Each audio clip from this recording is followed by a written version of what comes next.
আমি মিমিকে কল করছি, মিমি আসুক, এসে তাকে পাওয়া যাবে না। মানে নেই মানে জয়িতা চলে গেছে। আমি জয়িতাকে বলেছি এমন জায়গায় চলে যেতে যেখান থেকে ও কোনোদিন আর তোকে কোনো রকম ডিস্টার্ব না করতে পারে। সেই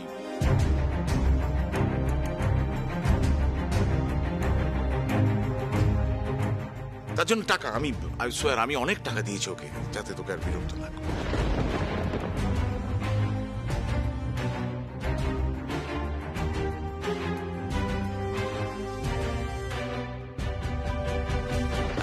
তোমরা আমাকে ভুল বুঝছো, জানো তো সমরেশ, আমি যেটা করেছি না এটা একদম তোর ভালোর জন্যই করেছি। আরে আমাকে বোকা বানিয়েছে জয়িতা, আমাকে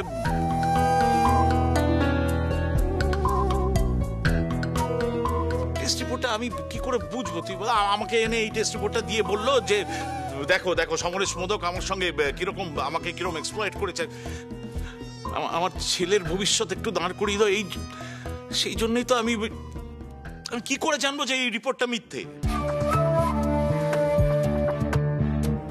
এটা কেউ করে নাকি? সম্ভব কখনো বাস্তবে?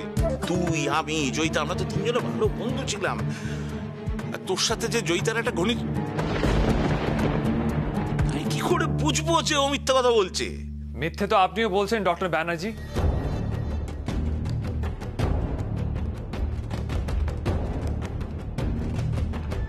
তার প্রমাণ আমি সঙ্গে নিয়ে এসেছি।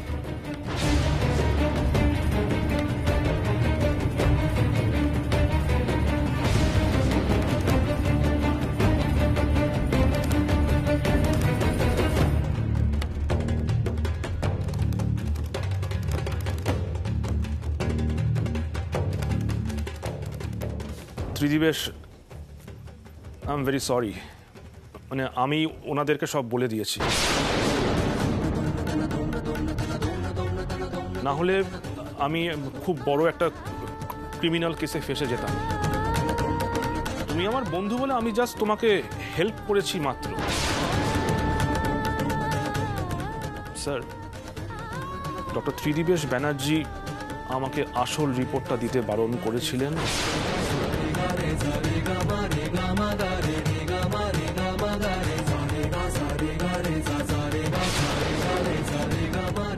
আর আমি মানে বন্ধুত্বের খাতিরে সেই কাজটা করেছিলাম মাত্র।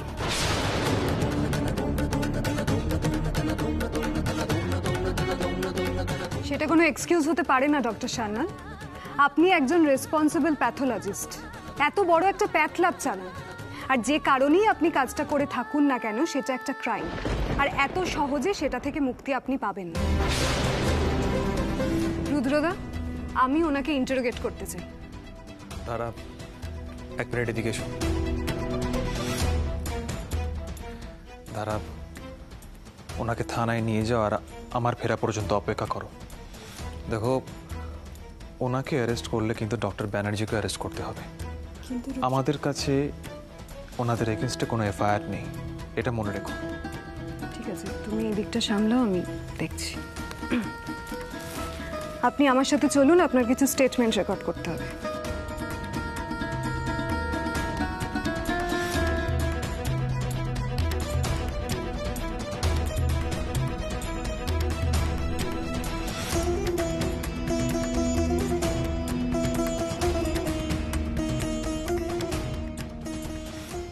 ডক্টর ত্রিদিবেশ ব্যানার্জি, আমার মনে হয় এবার আপনার সত্যিটা কনফেস করা উচিত। দেখুন, আমি কোনো পুলিশি পদ্ধতি অ্যাপ্লাই করতে চাই না, তাই প্লিজ সত্যিটা বলুন সবার সামনে। বন্ধু হিসেবে এই কাজটা করতে তোর এতটুকু বাঁধলো না ত্রিদীপ?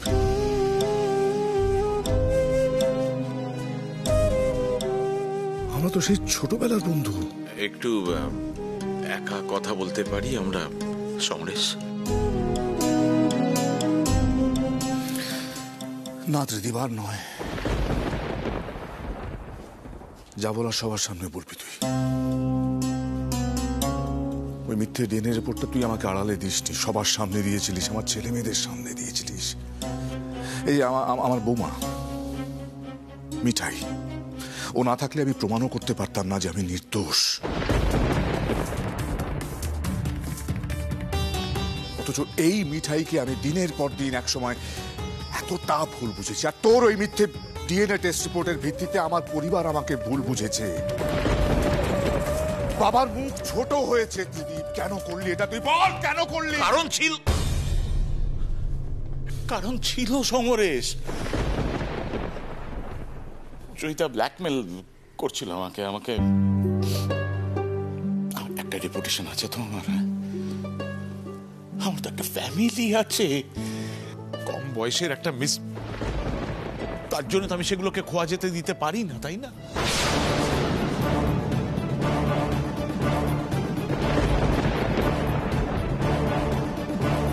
হ্যাঁ সমরেশ, আমি তোকে বিপদে ফেলেছি, কিন্তু কি করতাম বল? আরে আমাকে তো নিজেকে বাঁচাতে হতো নাকি?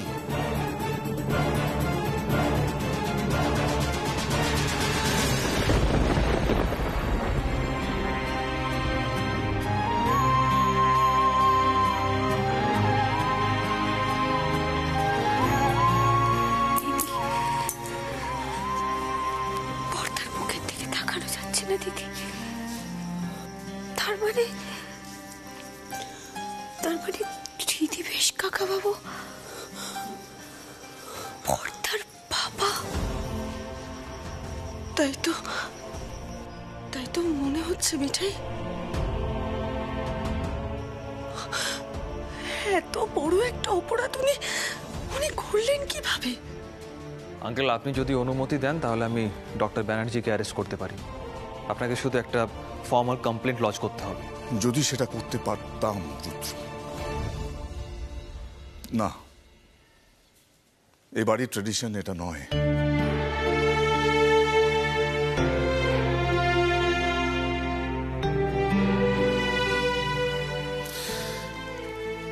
হ্যাঁ ত্রিদীপ, তুই তো আমার মাকে নিজের মা বলতিস। বাবা তোকে এত ভালোবাসতো। আমি তো তোর এই দিকটা বাবা মাকে বলতেই পারবো না রে। যাকে অনেক অনেক অনেক কেচ্ছা হয়ে গেছে, আর দরকার নেই। তুই চলে যা প্লিজ।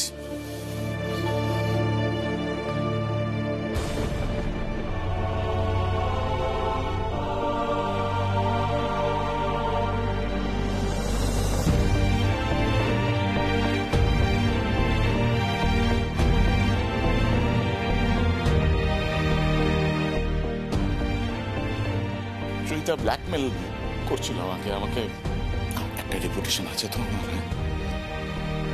আমার তো একটা ফ্যামিলি আছে, কম বয়সের একটা মিস, তার জন্য তো আমি সেগুলোকে খোয়া যেতে দিতে পারি না, তাই না?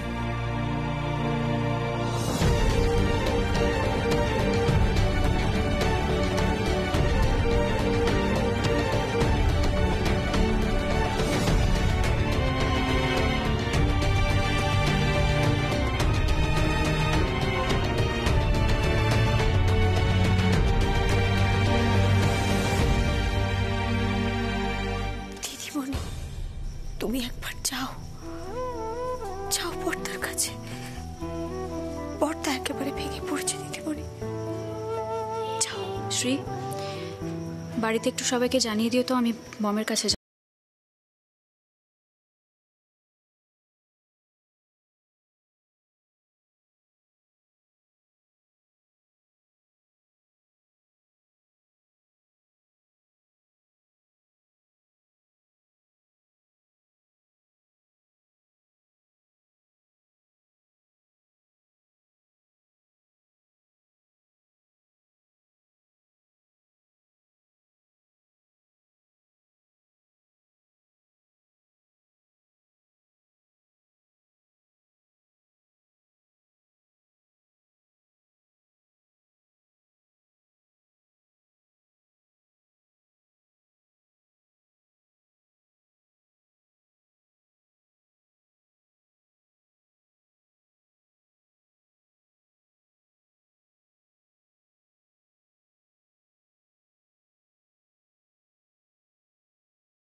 কোনো রকম নোংরা আমাদের গায়ে লাগতে পারে না।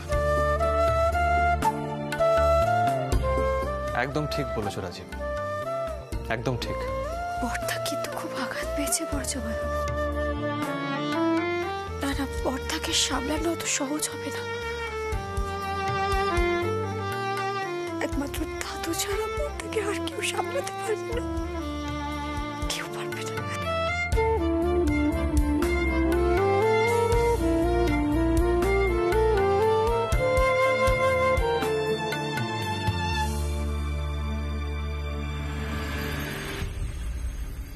ছি ছি ছি ছি ছি ছি বাবা, আমি তো ভাবতে পারছি না ত্রিদিবেশ দা এমন একটা কাণ্ড করলো।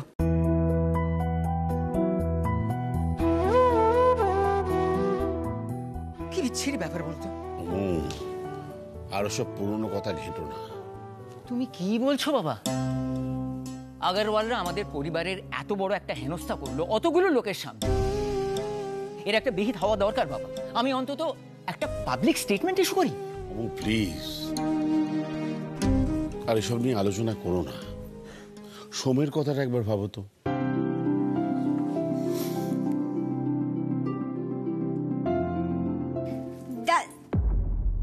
বর্দা, কি বর্দা, পুজোর দিনে সকাল সকাল তুমি শুটকের সাথে কোথায় বেরোচ্ছ বর্দা? দাদু, দাদু, বর্দা। সোম, কি ব্যাপার? কোথায় যাচ্ছ তুমি? আজ বাড়িতে সরস্বতী পুজো। দাদা,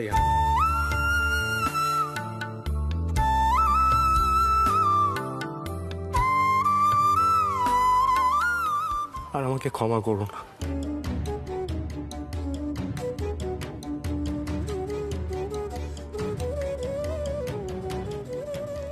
এ বাড়িতে কি করে থাকবো বলো তো?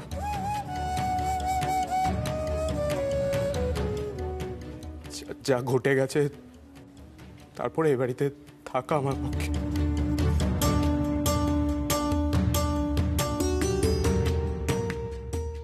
সোম, এসব কি বলছো তুমি?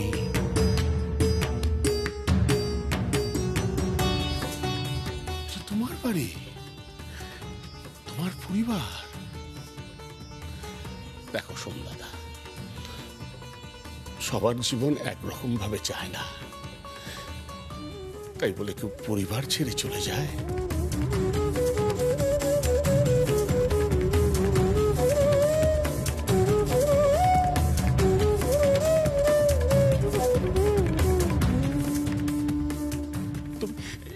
এই দেখো তোমার কাকাই, তোমার ছোট বোন শ্রী দিদি, মিঠাই তোমার ছোট ভাইয়ের স্ত্রী, আর আমি।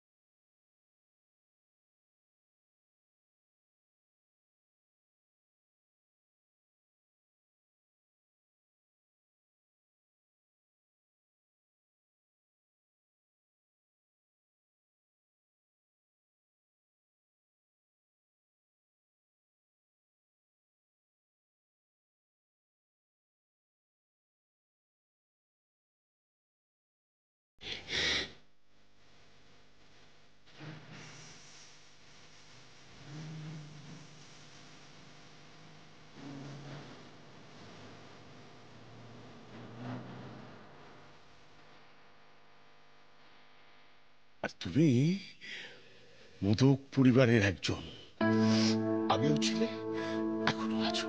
সব কি সন্ধ্যা, তুমি বাড়ি ছেড়ে চলে যাওয়ার কথা ভাবছো? শ্রী, এত কথার দরকার নেই তো। বাবা, তুমি ওর কানটা ভালো করে পেঁচিয়ে মুলে দাও তো। এত বড় আসপদ্ধা তোর, যা ঘটেছে তাতে তোর কোনো হাত ছিল? ছিল না তো, তাহলে এত কথা কিসের? আর শোন, তুই এই সারাক্ষণ যে বলিস না যে তুই এই বাড়ির ছেলে নোস, পরের বাড়ির ছেলে, একদম ভাববি না, আমি বলে দিলাম, কিন্তু একদম ভাববি না। দাদু, বর্দাকে একবার জিজ্ঞাসা করো তো, বর্দা না থাকলে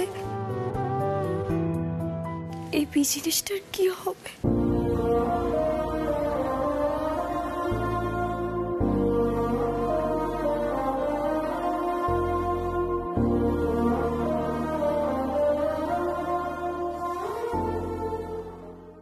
কাকাই ঠিকই বলেছে জানো তো দাদাই।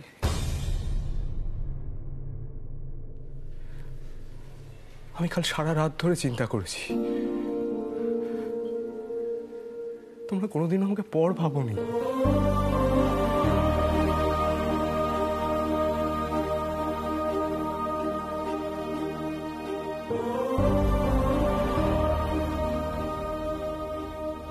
আমি দত্তক ছেলে বলে তোমরা কোনোদিন আমাকে দূরেও ঠেলে দাওনি।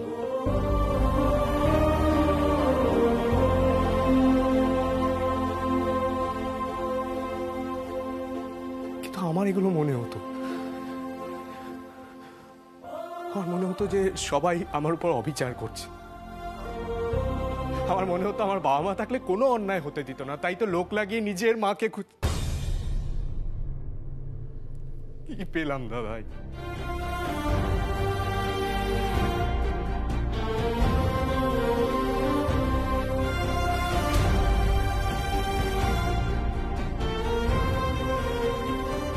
হ্যাঁ, আমি বড়বাবুকে খুব ঘেন্না করতাম।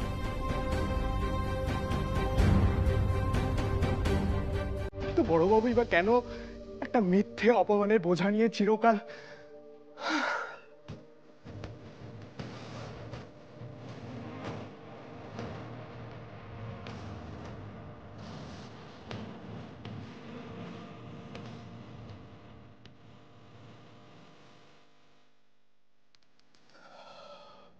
মামুনি সবটা ভুল বুঝেছিল,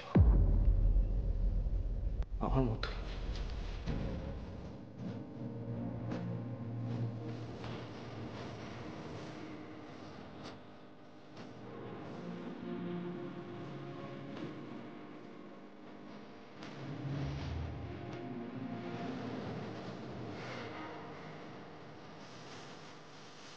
ব্যাস শুন, আর নয়, এবার আমাদের সামনে দিকে এগিয়ে যেতে হবে। তুমি আর এসব কথা নিয়ে ভেবো না সোম দাদা, আমরাও কেউ ভাববো না। কি তাই তো? হ্যাঁ, একদম ঠিক বলেছেন দাদাই। তাই এ বাড়িতে এলে না সকলে এত ওই মিঠাই ভাষায় কি বলে হ্যাপি, সকলে এত হ্যাপি হয়ে যায় যে যে কোনো নোংরামি ছোটখাটো বলেই মনে হয়।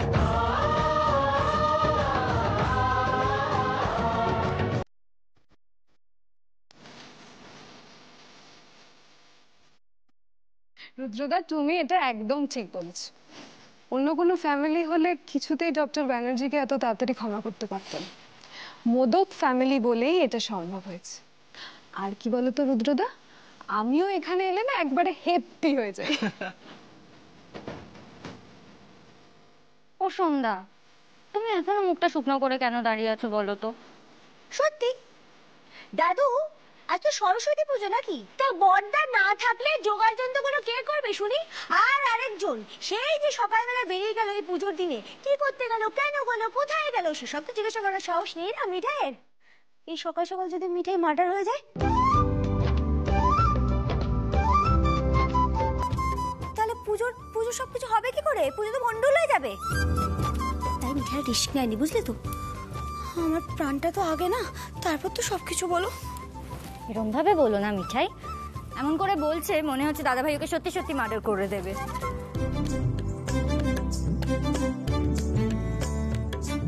মিঠাই, আমার দাদাভাই তোমার জন্য কি না করতে পারে বলো?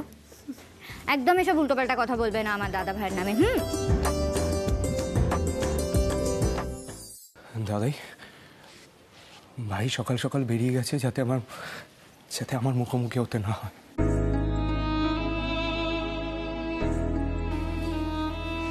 এই ঘটনাটা ভাইয়ের জন্য খুব কষ্টের। মামুনি আর বড়বাবুর সম্পর্ক একটা মিথ্যের জন্য খারাপ হয়েছিল, আমি আর ভাই দুজনেই দেখেছি। কিন্তু কি করে বুঝবো বলো তো দাদাই, আমার নিজের মা এত বড় একটা মিথ্যে কথা বলেছিল মামুনিকে।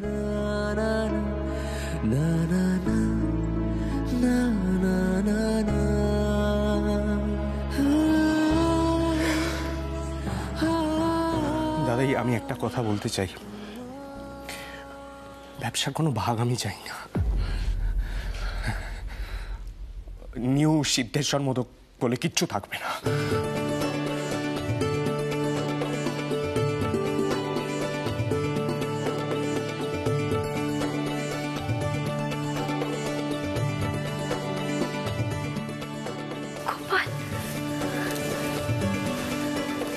এতদিন আমরা ভেবেছি এই জিনিসটা আবার আগের মতো জোড়া লাগুক, আগের মতো। দাদু দাদু গোপাল আমাদের ইচ্ছে পূর্ণ করে দিয়েছে। দাদু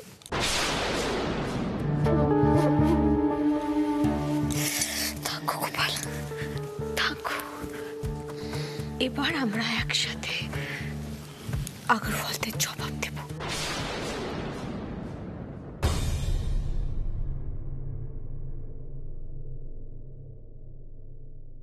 পারবো না বর্দা।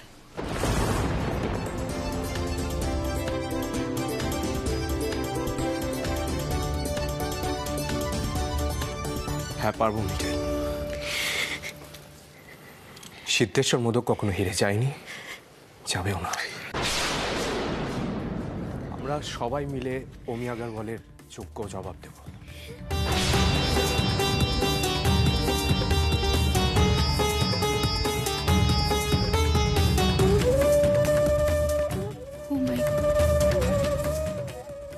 এটা কার সঙ্গে টাই আপ করেছিলাম আমি?